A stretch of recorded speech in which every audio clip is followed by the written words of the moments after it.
but circles your property like a vulture behind the scenes.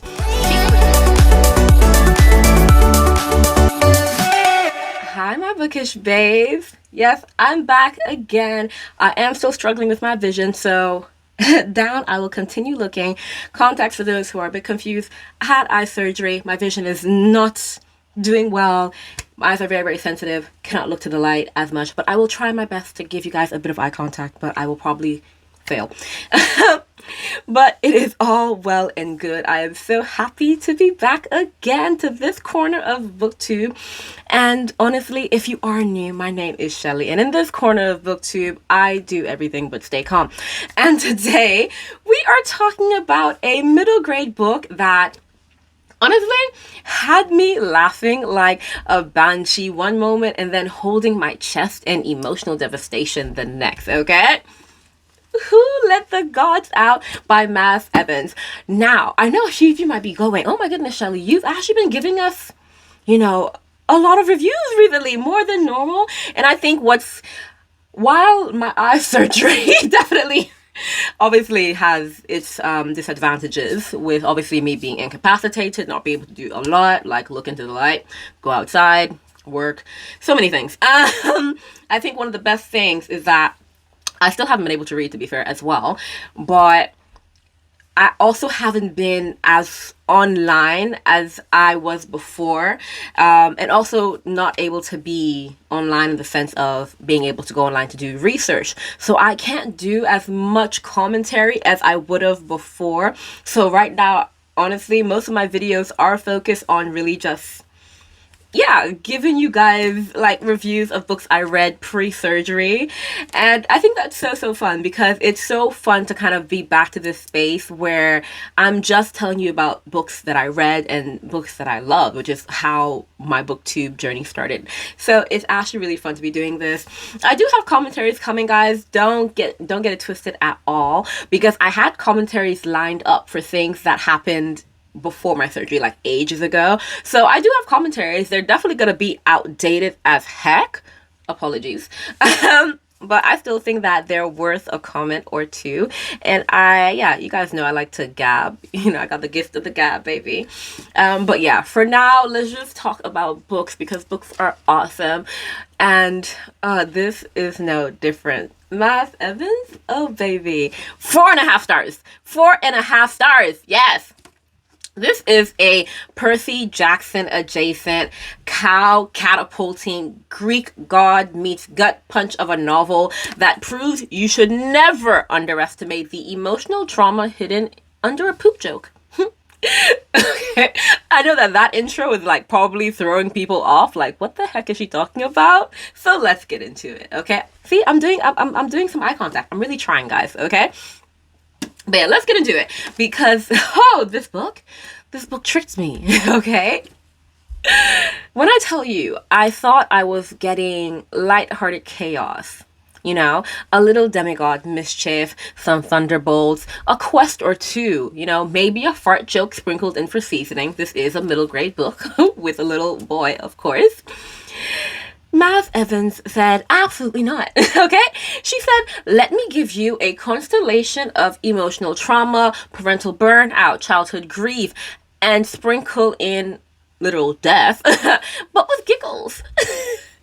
So yeah, we do get all the fun stuff. Well, we get a lot more, okay?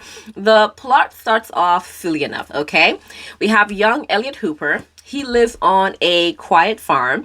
He's cheeky. He's a bit of a smart mouth, something that we love in our characters. And one night, just wishes on a star, as one does, obviously. And that star, Virgo, the literal constellation. Yeah. And Virgo crash lands into, cow poop on his property and drags him into a chain of events that includes, wait for it, accidentally releasing Thanatos, demon of death. Okay. Oh, and also teaming up with a grumpy, retired, could I call, he's still a playboy, Zeus. Yeah, that Zeus. And a Pegasus that's more diva than warrior. Oh yeah, let's not forget, not just Zeus. other gods who don't know how mobile phones work. Oh, they're so fun. They're so fun. Honestly, normal Tuesday, I would say. But honestly, under all the chaos, it's not just fun and games. Under all the chaos, we have pain. And this is the middle grade book. I was just like, whoa. So let's talk about the heart of the book, because the heart of the story is, like I said, not any jokes or flying bovines. It's Elliot, you know? Elliot is a kid in crisis. His mother is slowly losing her mental faculties, and there are moments where she doesn't remember things that he does. You know, she forgets meals, she stares off into space, and Elliot, who is around 10 or 12, I don't know why I can't remember his age. You know, I'm on the third book in this series. I'm not joking. It's a 4-book series to my knowledge. And for some reason, I can never remember his age. But anyway, Elliot, you know, who is around 10 or 12. So sorry, guys. He's doing what I believe so many real life children of struggling parents do, which is pretending that he's fine, you know, pretending that she's fine, you know, pretending that the mountain of bills, the nosy neighbor trying to steal their home, a very important plot point, by the way, obviously the lack of money, the lack of support, he's trying to pretend that all of these things aren't swallowing him whole. And there's this moment, this quiet, devastating moment where you realize Elliot is the adult in his house. He's hiding debt letters, he's cooking, he's lying to people because he's scared that if anyone sees the truth, they'll take his mom away, or they'll take him away from his mom. Same thing. And listen, I am not exaggerating when I say at some point I had to put the book down and just stare into space for a second, because even though it's a middle grade book, the emotional weight, it hit hard. It was like honestly so weird, because I'm just like, I am this like 20 something year old adult. It's so weird to think of myself as an adult, but yes, I'm this 20 something year old adult. I'm reading a kid's book, but the fact that there was so much truth packed into this, I was like, wow, you know, let's take a moment to applaud Mass Evans, because you know what this book doesn't do? It doesn't over explain, you know? It doesn't wrap things up in a bow. It doesn't trauma dump for drama's sake. You know, Elliot's mom's illness, it's portrayed with care. There's dignity, there's confusion, there's fear, understandably, and not just Elliot's mom. Her name is Josie, by the way. Not just Josie's fear, you know? Elliot is terrified, but he still tries, you know, because he's still a kid. And kids will build the most rickety duct tape versions of everything's fine just to stay afloat, because they're kids, you know? Mav Evans lets us sit in that discomfort of watching a child do this. She doesn't over sanitize it. She doesn't go full misery porn either. She just tells the truth. And it's devastating because of how real it is. And the thing is, I love that Elliot isn't perfect. He doesn't suddenly become wise beyond his years like we will see a lot of young protagonists do and be. You know, he makes rash decisions. He yells, he gets sarcastic, he lashes out because he's a literal child, you know? A hurting, overwhelmed, scared child. And the world keeps demanding more of him. And like I said, I am this 20-something-year-old adult, and I was reading that like, like I just wanted to go in there and help so much, guys. I wanted to help at the same time. Like I said, he's this kid who's afraid to trust because being vulnerable and trusting is a risk. And again, he can't risk losing his mom. So even if I did want to help, even if I was, there in the book, he wouldn't trust me to help. So, oh my goodness, this book. I was just like, this is a middle grade book. I was expecting, to just laugh and get on with it. But yeah, it definitely took me through a journey. And I also want us to talk about the gods because they're so unhinged. Obviously in like a middle grade, like kiddie way, but still unhinged, guys. See, Zeus, he's retired, He's retired. He's retired, chubby, and actually completely over it. Hermes, Hermes is my favorite character. Like, I'm not joking. Hermes is my favorite character. At first, I was just like, I don't know, maybe because of previous portrayals of Hermes and like other Greek mythology retellings. I don't know, but I was expecting him to, like, I don't know, not be my favorite character at least, but he is. He is so funny. Like, he's out here like gossiping, like he's running a group chat. He's the one person who actually understands the modern world and technology, and he's on it. Like, I love me Hermes. Aphrodite, forever an icon. Like, genuinely, she slays, and I love her for it. And we have Athene, like, she's, literally refers to as Athene. Obviously I know it's Athena, but Athene in this book. She's so, oh my goodness, I love her. She's the one person who I was just like, oh, I love what they did with her character, because the way we wouldn't imagine this to be the goddess of, like, wisdom and war. Like, she has the wisdom, but I'm like, girl, when was the last war you actually, like, really, really got down and dirty? And even the wisdom, I'm just like, have you ever applied this to, like, the real mortal world? Because you look just as off as the rest of these people.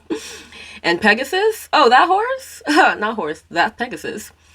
Diva, icon, truly. Definitely needs his own spin-off. I love him.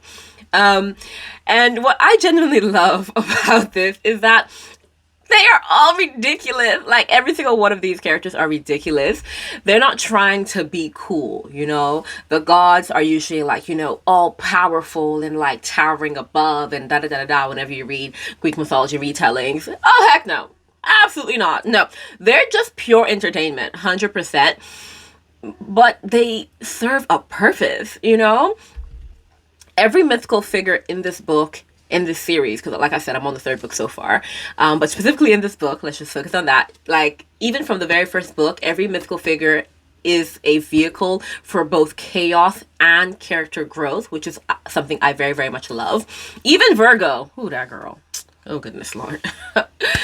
This Virgo, who starts off as this perfection obsessed control freak, like type A, but on steroids, and very, very annoying, Virgo becomes a real friend to Elliot, and they learn from each other, they grow, they appreciate one another, they protect each other. It's just so beautiful.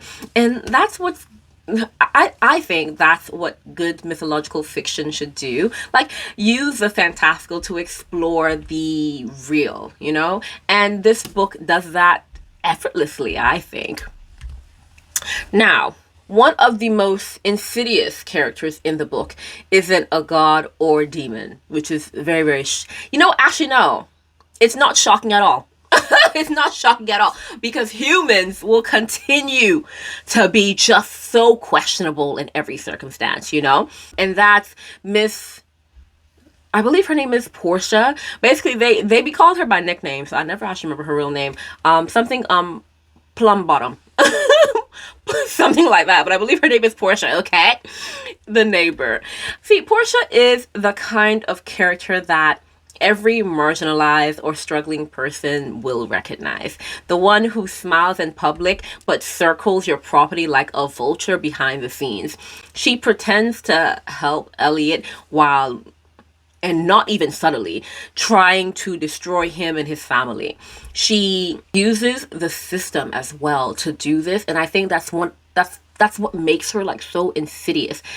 She uses Elliot's fear, like, uses the silence around mental illness to manipulate the situation and make things worse. Oh, let me tell you, she made my blood boil. Even though, like, her insidious nature was written to be, like, ridiculous. Obviously, it's a kid's book, and they made her so ridiculously villainous. Like, think of, Gru from Despicable Me. Like, that type of villain. Like, you're so ridiculous. But she was so insidious. I don't even think Gru was insidious. Gru was just ridiculous, She was insidious, and she made my blood boil. Because she's ridiculous, but she's not unrealistic, okay? She's exactly the kind of person who exploits vulnerable people under the guise of support, and we know people like this. We know people who do this every single day.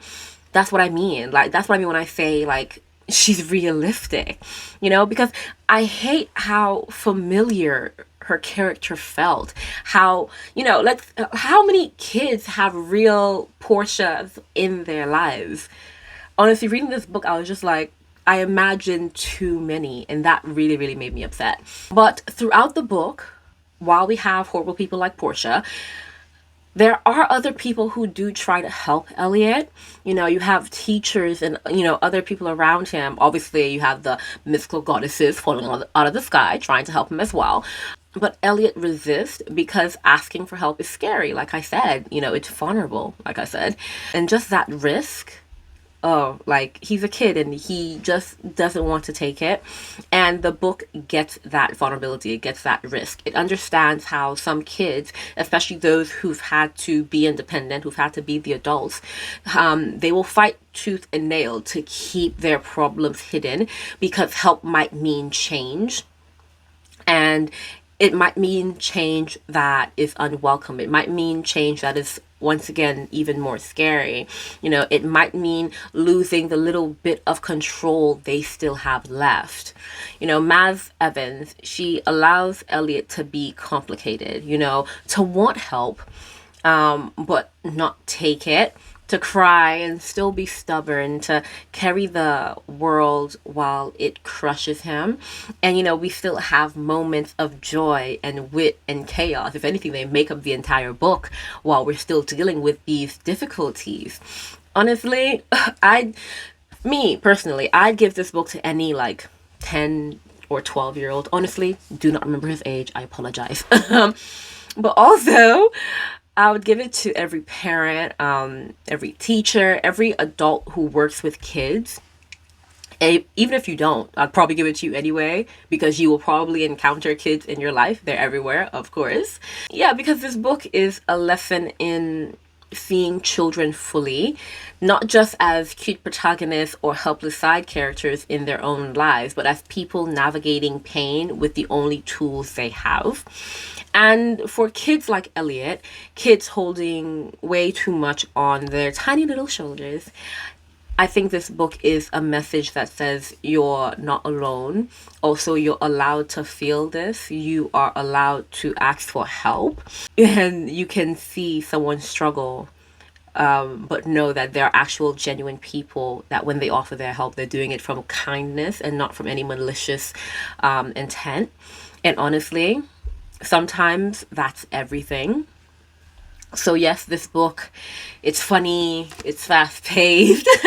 There are Greek gods with bad tempers and worse tech skills. There are cows and questionable flight paths. Oh, so sorry, Bessie.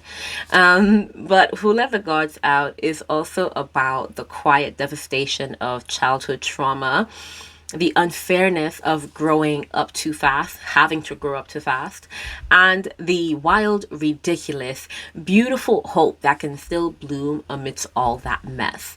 Honestly, it made me laugh. It made me sad in moments, definitely.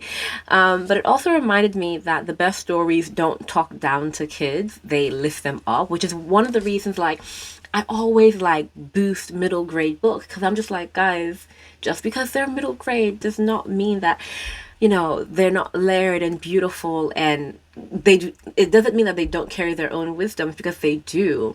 Yeah, this book, it's one of those stories, 100%. So honestly, definitely rating this book high.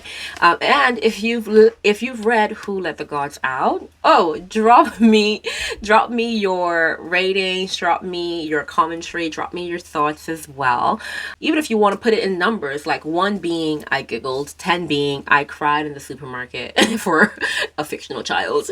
And if you haven't read it yet, again, fix that, because this book is insane. So yeah, as we close, I just have to let you guys know that I'm Shelly.